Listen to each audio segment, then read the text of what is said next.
Hello student, हमारा chapter चल रहा है ह्यूमन रिप्रोडक्शन, जिसमें हम पढ़ रहे थे फीमेल रिप्रोडक्टिव सिस्टम के बारे में। और आज हम पढ़ेंगे इंटरनल स्ट्रक्चर ऑफ ओवरी।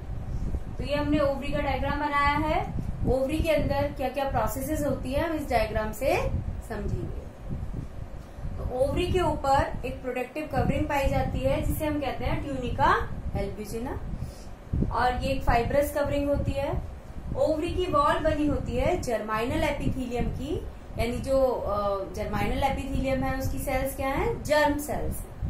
और इन जर्म सेल्स के अंदर माइटोसिस डिवीजन होता रहता है, लगातार ये विभाजित होती रहती हैं माइटोसिस से, यानी कि समसूत्री विभाजन से, और जिससे एक ट्यूब लाइक स्ट्रक्चर बन जाती है जिसे हम कहते हैं एग ट्यूब।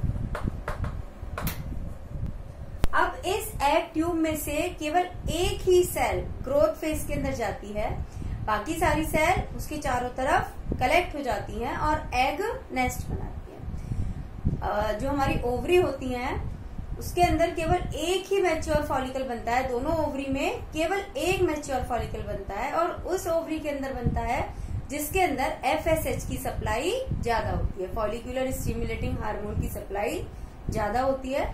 तो केवल एक ही एग एक मंथ में तैयार होता है। तो ये हमारी एग ट्यूब बन गई है। एग ट्यूब की में से केवल एक ही सेल ग्रोथ करेगी, ग्रोथ फेज में जाएगी, बाकी सारी सेल उसके चारों तरफ नेस्ट लाइक स्ट्रक्चर बना देंगी। और ये जो नेस्ट है, एग नेस्ट है, ये जर्माइनल एपिथेलियम से सेपरेट हो जाएगा। तो ये स्ट्रक्चर क्या बनी हमारी? Egg nest.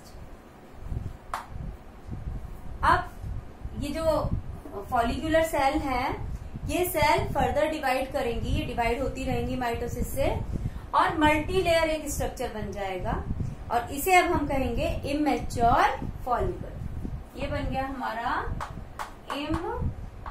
Immature follicle. ये हमारी जर्माइनल एपिथेलियम है जिसकी सेल रिपीटेड माइटोसिस से डिवाइड हुई, उन्होंने एग ट्यूब बनाई। एग ट्यूब में से केवल एक ही सेल ग्रोथ फेज में गई और बाकी सेल उसके चारों तरफ इकट्ठा हो गई। इससे क्या बना? एग नेस्ट बना। अब जो एग नेस्ट की जो सेल हैं वो फर्दर डिवाइड होती रहती है माइटोसिस से और एक मल्टी लेयर स्ट्रक्चर बना लेती है जिसे हम कहते हैं इमैच्योर फॉलिकल। अब इस इमैच्योर फॉलिकल की सेल भी लगातार डिवाइड होती रहती हैं, जिससे जो स्ट्रक्चर बनता है उसे हम कहते हैं ग्राफियन फॉलिकल। ग्राफियन फॉलिकल के अंदर कैविटी बन जाती है, ये कैविटी बन गई है। इस कैविटी के अंदर एक फ्लूइड भरा रहता है। ग्राफियन फॉलिकल का स्ट्रक्चर हम अलग से समझेंगे। तो ये हमारा क्या बन गया? ग्राफियन फॉलिकल बन गया।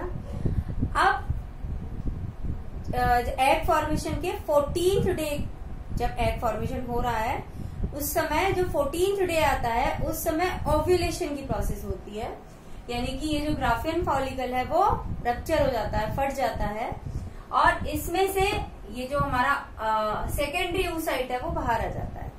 देखो जो हमारा फीमेल गैमेट होता है वो ओवम होता है, लेकिन यहाँ जो स्ट्रक्चर है अभी ओवम नहीं बनी है, वो है secondary oocyte। Secondary oocyte ovum में तभी चेंज होता है जब फर्टिलाइजेशन की प्रोसेस होती है, जब स्पर्म अप्रोच करता है ग्राफियन फॉलिकल के ऊपर, तब उस समय हमारी जब जो स्पर्म है अप्रोच करता है सेकेंडरी oocyte को, उसके बाद जो हमारी प्रोसेस है डिवीजन की वो होती है, और जो सेकेंडरी oocyte है वो चेंज हो जाता है किसके अंदर? ओवम के अंदर। जब तक स्पर्म नहीं आता है तब तक ये सेकेंडरी oocyte ही रहता है, और अगर फर्टिलाइजेशन नहीं होता है तो ये डीजेनरेट हो जाता है। तो यहाँ जो हमारा ये हमारा ग्राफियन फॉलिकल है वो रप्चर हो गया, फट गया, इससे सेकेंडरी oocyte बाहर आ गया, और साथ में जो फॉलिकुलर सेल्स हैं वो सेल्स क्या बनाती हैं? एक स्ट्रक्चर बनाती हैं जिसे कहा जाता है कॉर्पस ल्यूटियम। अब ये कॉर्पस ल्यूटियम एक टेम्परेरी एंडोक्राइन ग्लैंड की तरह काम करता है यदि फर्टिलाइजेशन की प्रोसेस होती है तब। अगर नहीं होती है तो ये डीजेनरेट हो जाता है और चेंज हो जाता है कॉर्पस एल्बाइकल्स के अंदर। अगर फर्टिलाइजेशन की प्रोसेस होती है तो ये प्लेसेंटा के बनने तक ये एक्टिव रहता है और हार्मोन्स का सिक्रीशन करता है, और इससे जो हार्मोन सिक्रीट होता है वो होता है प्रोजेस्टेरॉन। ये प्रोजेस्टेरॉन हार्मोन का सिक्रीशन करता है। तो ये जो स्ट्रक्चर है ये है हमारा corpus luteum. Corpus luteum change किसके अंदर हो गया? कॉर्पस एल्बाइकन्स। ये हमारा सेकेंडरी oocyte है और ये कहाँ आ जाएगा? हमारा फैलोपियन ट्यूब के अंदर आ जाएगा। दोबारा से एक बार समझ लेते हैं। जर्माइनल एपिथेलियम डिवाइड हुई, एग ट्यूब बनी, एग ट्यूब में से एक सेल ग्रोथ फेज में गई, एग नेस्ट बना, एग नेस्ट की सेल फर्दर डिवाइड हुई माइटोसिस से और इमेच्योर फॉलिकल बना। इमेच्योर फॉलिकल की सेल जो फॉलिकुलर सेल है वो फर्दर डिवाइड होती है, जिससे ग्राफियन फॉलिकल बनता है। ग्राफियन फॉलिकल नाम एक साइंटिस्ट के नाम पर रखा हुआ है। तो ये हमारा बन गया ग्राफियन फॉलिकल, इसे हम कहेंगे ग्राफियन फॉलिकल। और ग्राफियन फॉलिकल हमारा जो मेंस्ट्रुएशन का जो 14th डे होता है, मेंस्ट्रुएशन के बाद उस पर ये रप्चर हो जाता है और रप्चर होकर इसमें से एग और जो ओवम है, सेकेंडरी oocyte है, वो अलग हो जाता है और जो फॉलिकुलर सेल है वो क्या बनाती हैं? कॉर्पस ल्यूटियम बनाती हैं। अगर फर्टिलाइजेशन की प्रोसेस होती है तो कॉर्पस ल्यूटियम हमारा परसिस्ट करता है, बना रहता है जब तक कि प्लेसेंटा बने।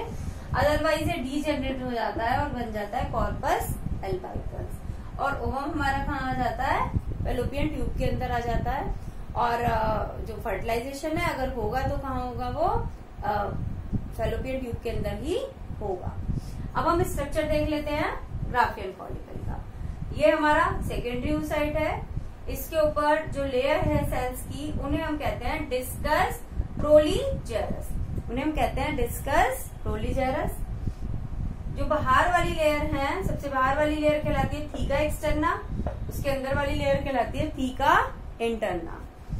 और जो ये हमारा सेकेंडरी oocyte है ये ग्राफियन फॉलिकल के अंदर लटका रहता है। किसकी मदद से? जर्म हिल की मदद से। ये भी क्या है? हमारी फॉलिकुलर सेल्स ही हैं।